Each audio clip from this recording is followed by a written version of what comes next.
Alerte, alerte, attention na bandeko oyo ba voyage kanzela ya makolo mpona ko traverser Colombie bamboka na sokuna États-Unis osuka bongo na Canada. Gouvernement canadien a te ba mesure moko sérieuse bo sala attention yo mutolongo na yo Nicaragua très bien au traverser comme États-Unis au ticket États-Unis au kota Canada. Désormais ba famille o bazo kota illégal na frontière ya Canada États-Unis ba kokota lisusu te à moins que boza na famille na kati boko kota topé oza mineur non accompagné de kokota et pesi mbutu batu basuki wana. Ils ont tout fait pour arriver à franchir la frontière canado-américaine avant minuit. Désormais, ceux et celles qui traversent la frontière de manière irrégulière se voient redirigés vers un centre de Saint-Bernard-de-la-Colle où leur dossier est étudié.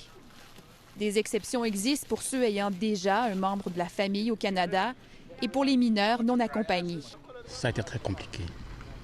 Brésil, Bolivie, Pérou, Honduras, Nicaragua, Mexique. Je remets tout entre les mains de Dieu. Na ministère Affaires étrangères, ça fait 2 semaines ba passeport rezo bimate ba tubazoko ya bazoko zo passeport te ba travailler bazalaki na grève lelo ba monika ka boye ba syndicat elongo na ba travailler ba ye ba tali désordre ba pandi ba bengani batu bazoki epesi mbilinga mbilinga pona nini ba travailleurs basali grève boye awa tozana affaires étrangères batu bakosalisa passeport bafuti bambongo na bango nyonso bamisusu baye 2 semaines yango bayaka chaque jour pour ezalaka te. Et là aujourd'hui tomoni basyndicat baye koréclame soki basalaire na bango botala baye babuki bakiti ya leta babuki batindiki batu bamama bazalaki na bana baye babongisa batu. Totikala kaka na affaires étrangères pa wapi ministre des finances Nicolas Kazadi ayaki na affaires étrangères mais neti grève zali ba empêcher à kota ata ba policier ba kokagité. Qu'est-ce qui se passe au juste pona nini ministre ya finance ayaki na affaires étrangères peut-être ayaki pona koluka solution ba futa batu wana on ne sait pas mais ba empêcher à kota ne bwali komona wana.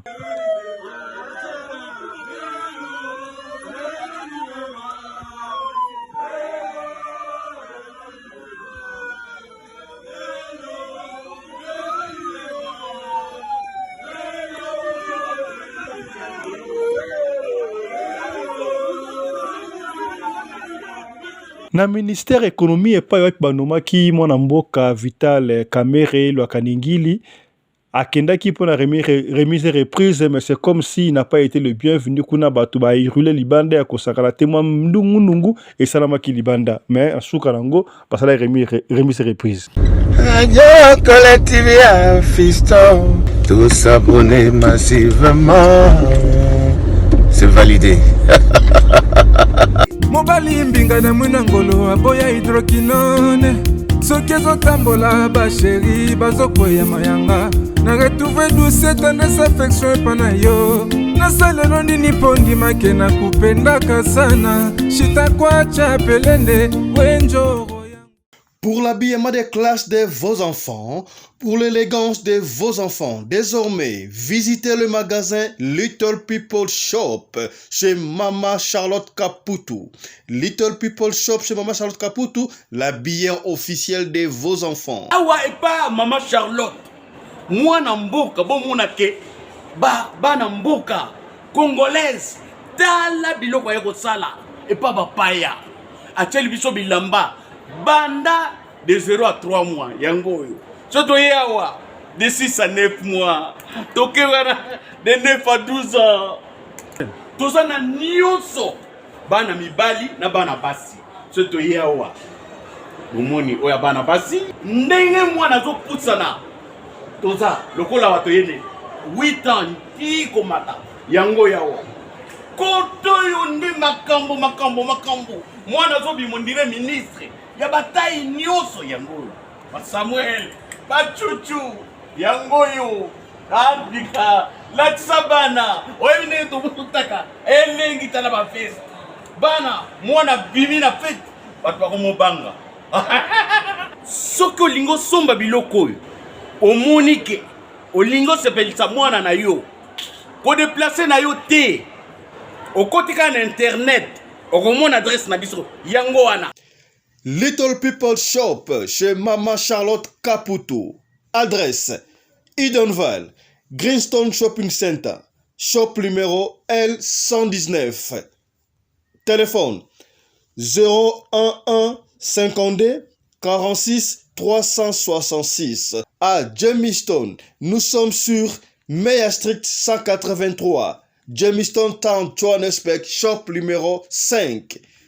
Téléphone 082 324 85 22. Place nyonso zali benga biso kotaka ligne benga biso teotikobila batina ndako. Little People Shop tozana bilamba ya bana ya qualité olingi osomba kota na website na biso retrouver biso na Facebook toza online pe soko osoma partout na Afrique to délivrer bino na ba Korea na biso préférence ya malamu ya original. Donc, c'est la livraison à domicile. Little People Shop met à votre disposition l'achat en ligne. Allez sur Tekelote, tapez Little People Shop. Choisissez l'article de votre choix. Il vous sera délivré jusque chez vous à la maison. Mais aussi, allez sur Zando, tapez Little People Shop. Choisissez l'article de votre choix. On va vous le délivrer jusque chez vous à la maison. Visitez notre Facebook page, Little People Shop. Little People Shop, ya biso moko. Little People Shop, ya bana mboka. Mbote bandeko balandi ya radio Lokole esika nyonso bozwami. Merci na confiance pe fidélité bopesaka na programme oyo radio Lokole masolo et pa ya biso na bino tokuta na kapona kopesa ba information et entrer na République démocratique du Congo to pe na Afrika mobimba. Toye na tongo ya lelo na lombango tokowumi na mingi te na information ya tongo toye koloba makambo mibale misato kaka pona kotalisa bino makambo oyo zo le kabongo na monde entier en général mingi tokufandela toye kolobela bandeko ba immigré. Oui, c'est vrai qu'en Afrique, nous avons la difficulté de bali kolongwa mboka Afrika kokende na Europe tope na Amerika. Na Amerika bali kokende mingi kokende États-Unis pour kuna vie sociale ezali malamu. Kasi ba mesure ezo mi sérieux ya kosakana te tokozonga ba mesure wana ya mboto le makambo ezo le kana frontière ya Canada États-Unis tika to développer ba information oyo topesi likolo kuna. Tolobi yango na ministère ya affaires étrangères bazali na grève. Ça fait 2 semaines déjà, ba passeport ezokobimate, ba tu ebele misala ikufi bango pour na passeport surtout na étranger, na ambassade ba passeport ezalité, ezopesa mbutu soki kutu na ministère affaires étrangères bango mona kisasa kuna passeport ezobimate bongo na ba étranger passeport ekokoma ndenge ni na ambassade pesi mbutu ba tu mususu baso ko ya kuna ba mama na bana ba papa 2 semaines ya ko ya chaque jour mais ba ozo atteindre ko passeport te ba passeport ezate ba passeport ezalité ekei wapi tina nini ba li ko sala ba passeport te on ne comprend pas ba travailleurs ya affaires étrangères ba sali grève. Bali ko sala te ba futi bango te bazana ba retard à salaire. Qu'est-ce qui se passe? Mais budget en mboka to ki e ko mbongo na 16 milliards. 16 milliards ngo bazo ko bomba mbongo na banki to faut futi ba travailleurs. On n'a pas de précision na mais pesi mbutu. Mais ndé bali ko mona wana ba syndicat ba sali désordre ya ko sakana te ba pesa bango mbongo na bango po ba futi bango te ba ko benga na batu ba pandi kutu ba bandi bali ko mona wana pour la reportage amateur ya ndeko azaki sur place nanga ko expliquer. Suivez.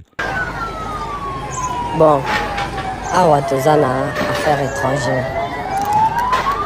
Bato baye kosalisa passeport. Bafuti bambongo na bango nyonso. Bamisusu baye 2 semaines yango bayaka chaque jour pour ezalaka te. Et là aujourd'hui tomoni ba syndicat baye ko réclamer soki ba salaire na bango. Botala baye babuki bakiti ya l'État. Babuki batindiki batu ba mama bazalaki na bana baye babongisa batu. Mboka oyo Congo toyebi te soki tosuka yango wapi. Kozwa passeport nano ekomi problème parce que boroya boye connexion eza te, courant eza te, groupe électrogène ezali, carburant ezalaka te. Mais bato ebele bo bazofuta mbongo na bango ya passeport badiskitaka pe te bafutaka yango mobili. Botala bitumba ezobima entre bato bafuti bambongo na bango auti ndako na ya bebisi batransport mpona koya kozwa passeport. Donc ba syndicat oyo baye ole basona bato dans le calme etande baza ko adresser bato congolais ayebaka droit na ye te. il fallait que tout bazalaki wana baseleve biso nyonso comme totikala kaka na affaire étrangère epai wapi ntango makambo munungu bande kosala mabongo ministre ya finance Nicolas Kasadi oyo abombaka bongo mboko ya république ayaki wana alingaki akota na ministère affaires étrangères toyebi te ayaki kosala nini peut-être ayaki ba régulariser situation ya mbongo ntepa kasi baagent baboyi akota nde bwali komona ministre wana balingi ata ndambo akota te epesaki mbutu akosakana te. Donc qu'est-ce qui s'est passé? On doit trouver une solution pour makambo ya boye ezali pasi mingi.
Na gouvernement Sama Lukonde de epai wapi bakutaki konome mwana mboka Vital Kamerhe ministre ya économie bato basepeli sika boye économie ekozala stable msu balobi pe tobosani makambo ya procès 100 jours juge yayi akufa kaka boye bazongisi su ministre Kamerhe akomi su ministre na économie akendaki bongo na ministère économie pour na remise et reprise kasi c'est comme si n'était pas les bienvenus libanda mwa nungu tomoni toyebi te bato ebele batondi wana bazali ba Jean to bazali bato bayeka kozela Vital Kamerhe ya mbila koyaki ya kosakana te mais Vital Kamerhe il était à l'aise wana akiti kutu vitre ya mutuka na ye akotiti bakotaki bongo na kati basalaki remise et reprise tala ce qui s'est passé libanda ya ministère wana.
Tokosola sika boye makambo zali koleka bongo na boda to frontière ya États-Unis na Canada. Toyebi ke bandeko ebele babandi kokende to bakendaka pe États-Unis koleka na Canada kokende nzela ya makolo bandeko utaka mingi Brésil alunge Brésil akoti kuna ke na Nicaragua aleki ba Panama ke kuna na Mexique akoti na États-Unis olie basuka na États-Unis babandi koleka bongo ba traverser États-Unis ba jubis bazo kende na Canada. Qu'est-ce que le gouvernement canadien a remarqué que bato bali kokota ebele nzela wana ba famille ali kokota ils se disent mais comment est-ce que bato bazo kolunga États-Unis bazo kokota na Canada boyendene comment est-ce que le gouvernement américain azo kotika bato wana bakota. Alors gouvernement canadien ba signé ba accord na gouvernement américain. Qu'est-ce qui s'est passé? Ba décision ba lobi yango ndeko landanga est très bien. Ezali souffrance toyebi ke na fait toye ko luka biso so nzela wana pona kokoma na États-Unis d'Amérique kasi bato balobi États-Unis d'Amérique pesa kitoko mingi mais kuna social ezalaka te bafutaka social te yango moni bandeko na biso surtout ba africain mingi bali a comme les États-Unis mais à akende tina Canada avant okoma sikokomi na Canada avant okota ekomi boinde ko simba malamu partager émission on yebi ke bande ko belé bolandanga na Brésil bolandanga na Colombie bolandanga na Panama bolandanga na Mexique même koute na États-Unis ba suba des États-Unis bazo linga ba kota Canada na loyenge yoka gouvernement canadien a lobby boye soki ba immigré illégal ba bengo illégal pour bazo na ndenge ya chobo kitubu kale zaki so bokomi na frontière wana bakoti sibino à l'aise bokoti na bino boke kobwaka ngunda kunda kasi sika bo ekomi soki okomi na frontière bokokota lisusu te ata bozana bana bokokota te boso bana ko privilégier bana mais sika bo ata bozana bana bokokota te bakokenda bino na centre mo quelque part wana basale bino interview est-ce que ozana ndeko na Canada soko ozana ndeko na Canada wana nde bakoki kokotisa yo bakoki kokotisa yo soko ozana ndeko na Canada te rokota te il faut ozonga na États-Unis alors bato asa soki azali immigré illégal mais il faut la mineur ango pas la non accompagné asa tala mkolo mote na yebite ko sala ndenge ni po image to kotela a bokomona ba mama ya bana pena ba kotite basala bana miki ba bébé bazongisi bango pona ba kota ezate loi c'est loi ba te pano ya munene et pesi pasi bande ko pena ba lungwe musika ba lungwe Brésil ba leki Nicaragua ba pays belé kuna ba Panama ba kakti ba Mexique a komi wana a côté États-Unis a jubisa suka yeti a komi na frontière bazongisi bango ba refuli bango les États-Unis pesi pasi mais pour ani ba fandika les États-Unis te pasi ne pesa munene très bien. On dira quoi? Ce sont des fainéants de balou na Canada, ton n'est pas na Canada ba futaka social ba futaka bana. Malgré les tâches ba futaka te métage de ça bien, sur ça ma casse sur ça na musala au vivre normalement, mais pourquoi choisir kaka ba kendaka ti na Canada? Yango epesi mbilinga ba tu ali boso ba la na chance ba ka simande ezala ka mbilinga to ali ko insister bandeko na yebi ke na nzela bozali ebele bandeko musuba pe na projet ya ko kende kuna kende na yo leka na yo normal soko komi na États-Unis osuki na yo wana bandi vi na yo à moins que ça na ndeko na Canada ndeko ngo posa na Canada il faut ça asa légal asa na ba papier normal mukanda normal a salaka oya koyamba bino normalement soki osali mwa nungu te tuka parce que ba africain bazalaka te en général surtout ba congolais te ngana koma kaka na frontière pano yango wana ya munene bateli bino wana soko komi wana okokota te mali les ape ya kosakana te to partager émission oyo bandeko partager peut-être bandeko suba les États-Unis parce na détention azozela abima pour akatsa bongo Canada keba yebisa ya banda vina ekaka na États-Unis wana sinote mabe kokota ere yangoyo otoloba kiti tala radio loko télévision tozala kawana 24 heures sur 24 pour na kotaki sabino makambo soko leka bongo na monde entier pour na biso africain te régulation ya solo epesi pasi bande comme suba okende Canada kaka pour na social te balinga kana ye Canada toboyi pete ndela wana bango tozokotaka kitubu ndengo wana bango ba okancela kwa toza illégal te siko bango balingo pesa so ba visa te to sa ndeni okomona mutu pesa na mbongo na normal so luka moya kende Canada koti visa na ambassade ba pesi visa te alors alukina ndela o cascade akena e Brésil a koti Brésil a koti Nicaragua a koti Panama a koti ba Honduras a koti kuna te Mexique ale a koti États-Unis ayi na Canada facile. Pour nini aura une vie meilleure. Une vie meilleure. On ne peut quoi? Ce qui ne risque rien n'a rien. Mais tu es dès qu'on peut que ça moutouté à na Canada, dès qu'on ben d'accord ma toi, dès qu'on ça la régulation. Nous on souhaite ceci. C'est un conseil personnel. Yo sokozoya luka déjà ta moi famille moko da kei kuna bayebani.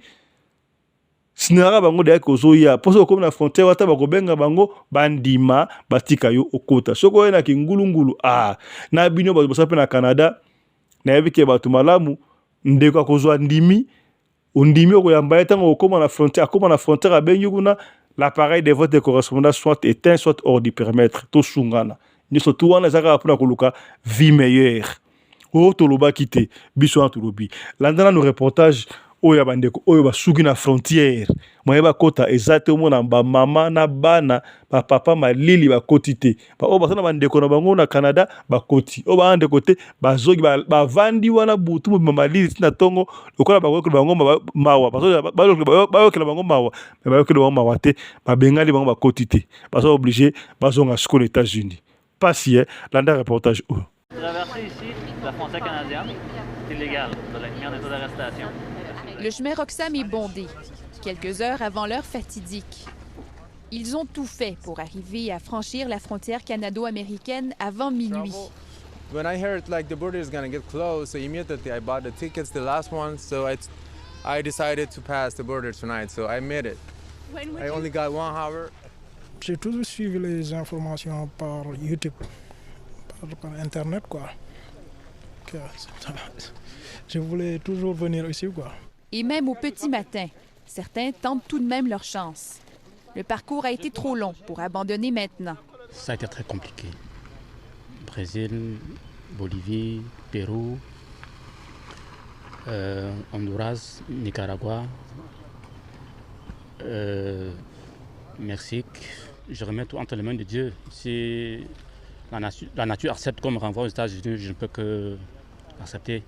Désormais, ceux et celles qui traversent la frontière de manière irrégulière se voient redirigés vers un centre de Saint-Bernard-de-la-Colle où leur dossier est étudié. Des exceptions existent pour ceux ayant déjà un membre de la famille au Canada et pour les mineurs non accompagnés. Les autres sont renvoyés aux États-Unis. Samedi après-midi, venant tout juste d'arriver à Plattsburgh, certains migrants, sur la route depuis des mois, n'étaient toujours pas au courant du changement de règles. Cette famille colombienne a voyagé 2 mois pour arriver ici.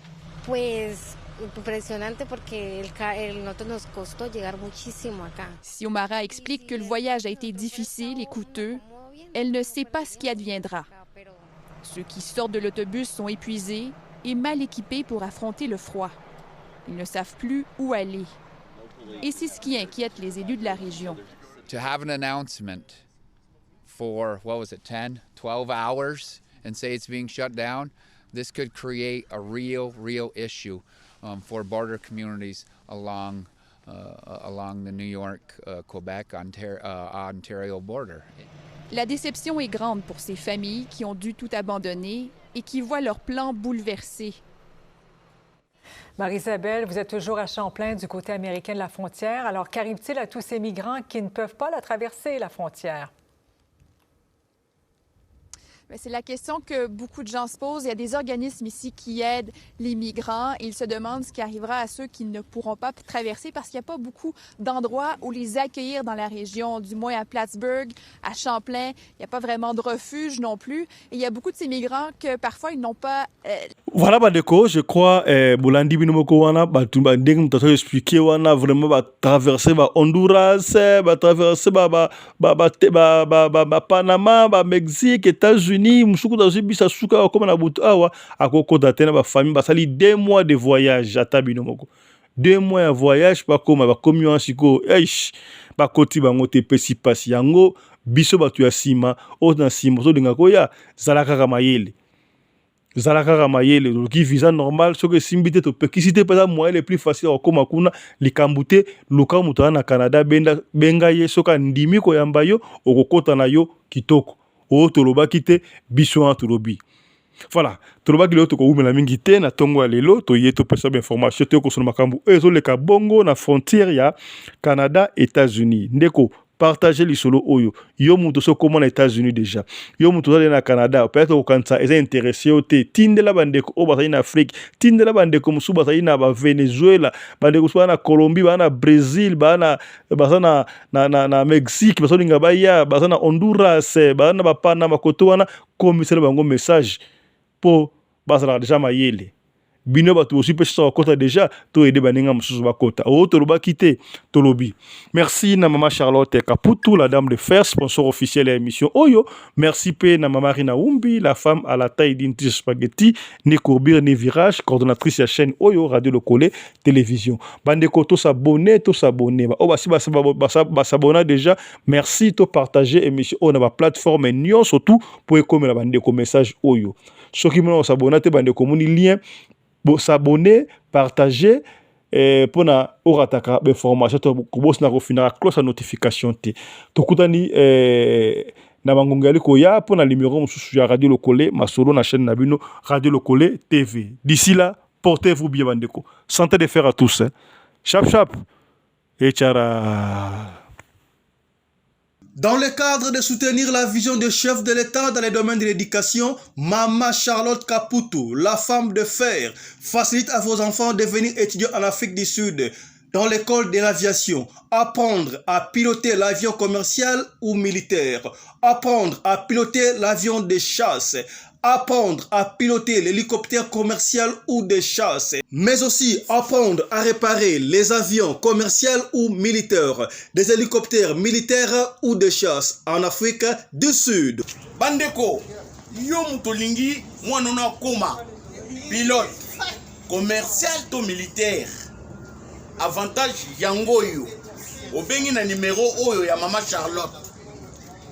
Ako guide bino. Ndenge nini mwana na yo ako sa la classe ya pilotage. Alors, avantage nyonso hébergement minerval. Olingi mwana na yo ayeba ko bongisa ba moteur ya ba avion. Benga Mama Charlotte na Afrique du Sud. Madame Charlotte Caputo et ses collaborateurs mettent un hangar plein d'avions à la disposition de vos enfants qui viendront apprendre ici en Afrique du Sud. Voler à l'espace sud-africain, devenir un grand pilote commercial ou militaire. Contactez Madame Charlotte Caputo. Devenir pilote d'un avion commercial ou de chasse n'exige pas un diplôme d'État. Un certificat d'études primaires suffit pour apprendre à piloter l'avion commercial ou militaire. Les appartements confort pour accueillir vos enfants lors de leur séjour ici en Afrique du Sud. Piscine, salle de bain, salle à manger, cuisine, lavabo, tout pour accueillir vos enfants. I stayed here from 1 year ago. Oh, people coming from Congo, you're very welcome to come here in South Africa. It's a Mama Charlotte's place, very beautiful accommodation. They take very good care of us. Bino batu boyebi anglais te. Alobi boye. Grâce à Mama Charlotte, lelo yo ba Tanzanien bazoye kola avion, bazami balé, mwasi na mobali. Et bongo bino na Congo. Ozo zela nini? Pour tout contact, appelez-nous au plus 27 82 32 45 522 ou encore contactez Radio Locale Télévision au plus 27 61 88 58 455. Papa, maman, mwana noya koyekola kopusa avion militaire pe commercial, hélicoptère militaire pe commercial, kaka na certificat d'études primaires. Et bongo yo zanga, hâtez-vous car les places sont limitées. Mama Charlotte Caputo, la femme de fer, Tokumi Sayo Ndenge Nini. Merci pour l'opportunité, maman.